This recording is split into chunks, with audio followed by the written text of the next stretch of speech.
Whakalawhalahi atu hanei hatu tolo tau walatala tutupu gilat mea whewhinei. Kua tō tue tau whakalaulahianga ke he male whakalele ha koe whalua tau hikihikianga. Kua whakahohoi e tō tangata whakaholo ke ha taki atu ki te whanau kano nofu atu I loto he tau peleo wafi. Kua hoko mai e hukui fōu he whakatawhona New Zealandi ko he komisina toko lunga New Zealandi ke he mutu.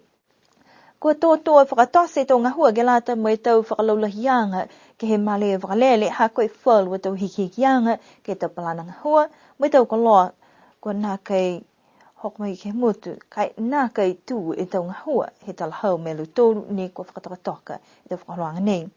Koe e mata ngahua ke male whakalele ni kua whakatupe mo e tau lang mata ianga mai he whakatuwhono ha New Zealandi. Koe tahana wala ke lalafi atu whoki ke he tau ngahua whakalaulahi he tau whae he tau whenonga e whaewa. Lahi e tau tupe he talahau mai ni kua maike ke whakahau mai ha kua maike ke whakangahua e tau ka muta mai he motu. Ha kua whai whatutalanga I whoki mo lau tolu ni kua ngahua ke he tau whahe tau male whakalele.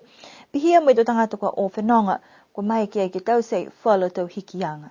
Ko mena ne hiki ai ke maike ke ngahua o loa mo lau tolu me whafo ke comply with international requirements safety standards ka. Mena mahuinga ia. Mamawhalai whoki e kautaha wakalele Nusilani ke matakupani ingoa koe pui pui o ke security. Se longa mena ne kua onona ki ai. Se na kai palana whakaanononi tunga pe ke whakamitaki ni tō ngata kakahai ai e ka kano uho ke tō weweheanga he tō whahi male walele. Lo tōru na mai, mo lo tōru ne o atu. Pehe mai a lo tōru ne kua whakangahua ke tau se tau whakalaulahianga nei. Kua sei tuai ke whakauase mata ngahua kai toianga ia ni whalua tau ngahua I kiki ke whakamau pōpō. Koe whalu hiki kianga, kua tau se ai ke otatai mai whalua tau whakaholoanga ke te male wakalele he lalolangi ke whakamalolo whoki tau pui puianga ke male wakalele.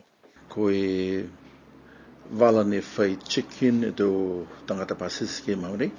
Ko hiki toi wala ia ke eki ia mo screening he te pasisi ka o ke loto male wakalele. Tō hai ai ua e laini, ua e masini ki whakaonga. Ke ala mataia ke tō tangata koe tō mangaho ka tō alongalahi ka. Si koe check-in area, ko hiki toi ke he wala ni extend fō ki whafo ke whaitonga he male wakalele. Si amana ke lahi matoro ke whangahua e wala fō nei, he whaitapu nei. Si check-in pia fōki ni mo e security he tō koloka uta. Si hiki toi pia fōki ni ke whahi he ngahua CV e quarantine. Hiki fōki te ke whaitonga he male wakalele. So ko mapopo toi e whahia. Kua mapopo fōki e hiki a ke late me tō sivianga he screening he tō pasesika o ke lota he male wakalele. Hai e fōki e taliangi for the whona mahoni ke tuku tō air conditioning. Mo e pia fōki ni ke taila e tō e male wakalele e tō pokosi ke whakahanga mitaki. Koe ka kano ia si whaitupe lafi ke lunga e whailali ke mua mai ke tausia ke tō tuanga nei ke mea ke whakahanga mitaki tō ngata koe pia fōki ni mea tō tōru male wakalele. Kai hai e fōki anora ki whafo ke whahe ke tuku ke tō pākai tō motoka. Si amana ki fōki ke he tō whalewao tō I whafo ke whaitausianga fōki ke lati me te whalewao ia. Koe amamana ki anga ne onono ki ai ki tō ahimua ke mai ke tō motoka ke mai tahe whahi. Si diriu mai ke tahe whahi. Kai ke maho neka hako mai tō whahi na longa. Si koe tahawala ia ne kua onono ki mua. Si ke utani he tō whakalanga nei ke whakalolahianga he male wakalele ke tō tupini kua amana ki whatawhona ki whatipasi ke uta whakahanga. Ha kua manaka whoki ke marikisi hake tau puipuianga ke male wakalele kua mana kia he talahau e Richard ke tuku whoki whala tau pukiata CCTV ke male wakalele. Kua manako ke maupope tau whakaroanga ke male wakalele to hoko mai e wakalele ke uaki ke mahina hame. Kua tupe ai e whainga leo ha kua kisea kua tokolonga la he luturi tau tangata ne kua whakaholo tau pleoafi kai no nofo e tau whanau I kiki ke he whungasenga po ke tutu ki lunga he tau no whoa. Talahau ai he takitaki leo ko Tony Edwards kua nākai mitaki mena nei ne ke tupu e tau le kua mo e pākia I e tau whanau. Pese ni ko na kai fai mata whakatwhono he mga hone ke lata me te whanau, ke no hifu me whakaonga tau pipi no wha, ka koe taha mena anei ni ko ngahua ki ai he mga hone. Ka mena lahi ni ko haa tau ki ai ke whakaloto matala e tau whiwhirianga, ka e ke ko whakaholo ke he tau halatu, mai mui tua fuki ke tau mata whakatwhono. Koe mahina nei fuki he whahingahua ni ko liwa e la tū whakamanatu mai ole, mai haa tau ki ai te tangata, ke whakaonga te loto matala, mai pui e te mumui ke tau simdo mena ko hako. Koe tau haa taki ango mowai fuki, ke lata mai te tangata whakaholo, haa kua whakamanatu ai kua hoko mai e mga hala ke whakafou fuki e tau tohi lai sini whakaholo. Koe tau whakatokaanga ke lata i mai tau lai sini nei, lime tau ne kua hoko tuai ke lo tōru, mai tau hingoa whakahiku ka mata ai mai tau matatohi pi ke he ti. Koe fufuta whakahiku ke tau tongi ke he tau ka hau. Koe tau whakahoroanga ni ke lata i mai tau lai sini lima tau, ka mata ai ke tau ua whakmataha.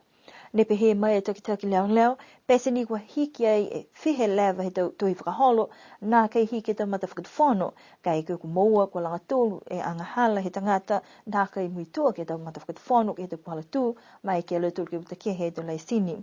Koe tau tatungi anga ke rata me tau lai sini whakaholo, mai tau registration, mai tau peluafi, kua whakatoka ke whakause ke mtahiko he mahina, moi kua lata ke mai longa he tau tangata, kua whai mga hofuki he whailoa he whaingahua. Ke whakausi mai ai he aho tūmu whamataha i a masi. Kua hoko mai te wai e hukui whakatawhanu a New Zealand, koe komisina toko lunga po ke he motu he awhalaile kua mole. Koe li lifu ko Ross Arden ne kua whiwhiri ai he whakatawhanu a New Zealand nā kei fōulahe ai ke he motu. Ne maua e whakailoanga mai he ikipule ke he tau whekau i whawhi New Zealand, koe li lifu ko Murray Makali e whipitianga ke a Ross Arden ke moa e koto whanga lirifu nei a kua whakausi puke mga aho Mark Blumsky. Ko Ross Arden ko ia taha he tau takitaki leo tuwai hani we ke tau tau e kua mole atu. Ko ia fuki ne ku moa taha koto whanga toko lunga ke takitaki ai e tau matutakianga New Zealand mo e tau whahi leo ke hatu Pasifika ne whakamatapatu ai ki Samoa. Koe talahawanga he ikipule ko Makali ke mga aho ne ko whiwhiria ia nei, kua pehe tō ngahua whakamalolo e komisina mo e tau ririfu ini we ke lang matai atu ke tau ngahua asihake ke kautū pia fōki ni mai whaluta manala whikilunga ka moa mai hako e tūpua e tau whakaroangi he motu. Kua mna ke ai e whakatawhoni we ke whaitau sianga pawaki ke lātai mai ririfu nei ke he aho tuloto. Whakausi mai nei e tau wala tala te tupu ke lāta mai a whiawhi nei a mana ki ke ririu ke whilewe nei fōki ke ha whiawhi atu loto. Ke nono wha, munine pō, tu ririu ke whilewea.